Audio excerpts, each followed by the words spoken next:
Assalamualaikum warahmatullahi wabarakatuh. Perkenalkan, nama saya Sinta Nursiani dari Prodi Usaha Perjalanan Wisata dengan NIM akhir 39. Baik, di sini saya akan menerangkan tentang body language atau bahasa tubuh. Jadi, body language atau bahasa tubuh yaitu bentuk komunikasi nonverbal menggunakan gerakan tubuh. Nah, biasanya saat kita berkomunikasi, kita secara tidak sadar kita menggunakan bahasa tubuh dari kita, entah itu dari gerakan tangan ataupun ekspresi wajah. Body language atau bahasa tubuh dianggap penting saat kita berkomunikasi secara langsung dengan seseorang, karena dengan menerapkan body language kita dapat memperkuat pesan yang ingin kita sampaikan, serta kita dapat melihat ekspresi secara langsung tentang lawan bicara kita. Body language terbagi menjadi 5 macam. Yang pertama ada facial expression, yang kedua ada body gesture, yang ketiga ada hand gesture, yang keempat ada eye contact, dan yang kelima atau yang terakhir yaitu adalah vocal tone. Untuk body language yang pertama yaitu adalah facial expression atau ekspresi wajah. Ekspresi wajah ini dapat digunakan untuk menyampaikan emosi atau perasaan kita saat kita sedang berbicara dengan orang lain. Dengan memperhatikan facial expression ini, kita juga dapat memperhatikan bagaimana perasaan orang lain. Misalnya saat orang lain mengajak kita berbicara, tetapi kita tidak memperhatikannya, bisa jadi kita itu merasa malas atau bosan dengan pembicaraan yang orang lain itu katakan. Namun apabila kita merasa excited atau senang juga, itu juga dapat dilihat dari facial expression kita. Nah, facial expression atau ekspresi wajah ini juga ada bermacam-macam. Ada dari ekspresi senang, sedih, marah, takut, gelisah, dan juga masih banyak lagi. Seperti contoh, apabila kita sedang senang nih. Nah, kalau kita sedang senang, biasanya kita akan tersenyum 2 cm kanan dan 2 cm kiri.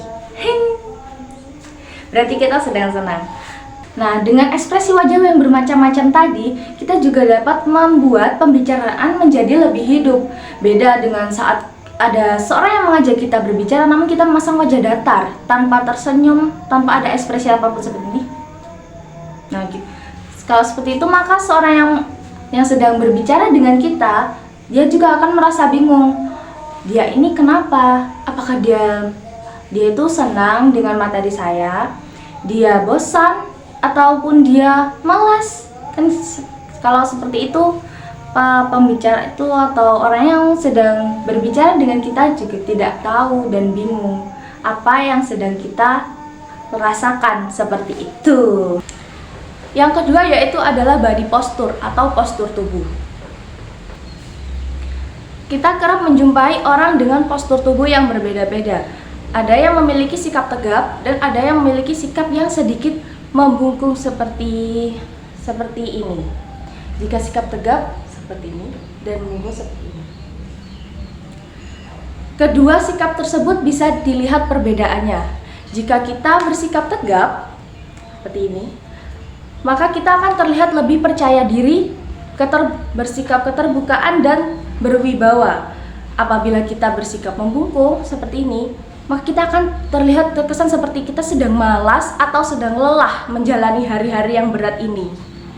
Jadi, sikap sempurna dalam melakukan pelayanan ataupun saat kita presentasi dan hal lain-lain, yaitu adalah kita mengambil sikap tegap atau sikap sempurna. Ya, yang seperti ini. Agar kita terkesan lebih percaya diri dengan apa yang kita sampaikan. Yang ketiga yaitu adalah hand gesture atau gerakan tangan.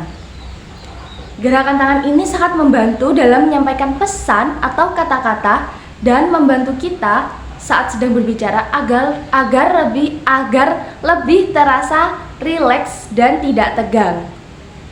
Nah, hand gesture ini sering kita temui dalam dunia pemasaran atau perusahaan. Misalnya saat kita berkunjung ke sebuah hotel, saat kita datang, kita disambut oleh karyawan di sana dengan tangan seperti ini, lalu mereka biasanya berkata, "Selamat datang Ibu, selamat datang Bapak, selamat datang Kakak." Dengan memberikan hand gesture atau gerakan tangan seperti tadi, yang seperti ini, tentu akan memberikan kesan bahwa kita memberikan pelayanan yang prima kepada pelanggan tersebut, sehingga pelanggan merasa puas dengan pelayanan yang kita berikan. Berbeda saat kita menyapa pelanggan, kita hanya berdiam seperti ini dan tidak memberikan gerakan tangan apapun. Ya, selamat datang, selamat datang. Perbedaannya sangat terasa sekali, bukan? Tentunya sebagai seorang pelanggan lebih menyukai saat karyawan itu bersikap ramah kepadanya dan memberikan pelayanan yang sangat prima. Dan apabila pelanggan merasa puas dengan pelayanan yang diberikan, maka tentu ia akan memberikan berbagai komentar positif yang tentunya sangat berpengaruh dengan kemajuan perusahaan tersebut. Untuk body language yang selanjutnya yaitu adalah eye contact atau kontak mata. Saat kita sedang berkomunikasi dengan seseorang, kita harus melakukan eye contact dengan lawan bicara kita agar lawan bicara kita merasa bahwa kita bersungguh-sungguh dengan apa yang kita bicarakan. Karena seorang yang sedang berbohong biasanya dia tidak mampu melakukan eye contact karena ia merasa grogi atau takut bahwa kebohongannya itu dibongkar. Namun, ada seseorang yang biasanya tidak bisa melakukan eye contact atau kontak mata karena berbagai alasan tertentu. Mungkin ia malu ataupun saat melakukan eye contact dia langsung tertawa karena ia memiliki humor yang setipis tisu ini. Nah, jika seorang tidak bisa melakukan eye contact, maka ia tetap bisa menatap area wajah dari lawan bicaranya. Searea wajah ya. Bisa jadi menatap matanya atau hidungnya atau bagian sininya seperti itu.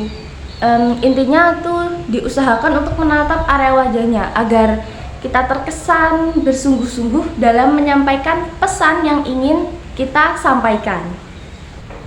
Body language yang terakhir yaitu adalah vocal tone atau suara. Suara dari masing-masing manusia ini tentunya berbeda-beda. Ada manusia memiliki suara yang lantang, ada yang memiliki suara yang pelan ataupun standar. Nah, nada bicara yang dihasilkan juga dapat menentukan bagaimana mood atau situasi hati dari seseorang. Misalnya, jika seseorang berbicara dengan nada yang lebih tinggi dari nada bicara pada umumnya, maka orang tersebut pasti akan terkesan bahwa dia sedang marah. Seperti contoh, "Hei, apa yang kamu lakukan?" Maka orang yang mendengar pasti akan berpikir, wah, dia sedang marah. Apa mungkin saat orang sedang marah dia berbicara dengan nada yang rendah? "Hei, apa yang kamu lakukan?" Bukankah itu aneh? Jadi, vocal tone ini juga harus disesuaikan dengan situasi dan kondisi yang sedang kita alami atau yang sedang berjalan. Semisal, saat kita menjadi seorang tour guide dan kita membawa rombongan kita untuk melakukan perjalanan tur, kita juga harus memberikan suara yang lantang dengan nada yang ceria agar dapat didengar oleh seluruh rombongan kita. Tidak mungkin kan saat kita menjadi tour guide dan membawa rombongan yang begitu banyak, kita malah berbicara dengan nada yang pelan seperti berbisik-bisik. Dengan nada yang seperti itu, maka rombongan yang kita bawa juga tidak bisa mendengar apa yang sedang kita bicarakan, sedangkan kita sedang membicarakan sebuah informasi yang sangat penting. Sekian yang dapat saya sampaikan, mohon maaf bila ada kesalahan. Saya Sinta Nurstiani pamit undur diri. Wassalamualaikum warahmatullahi wabarakatuh. Annyeong!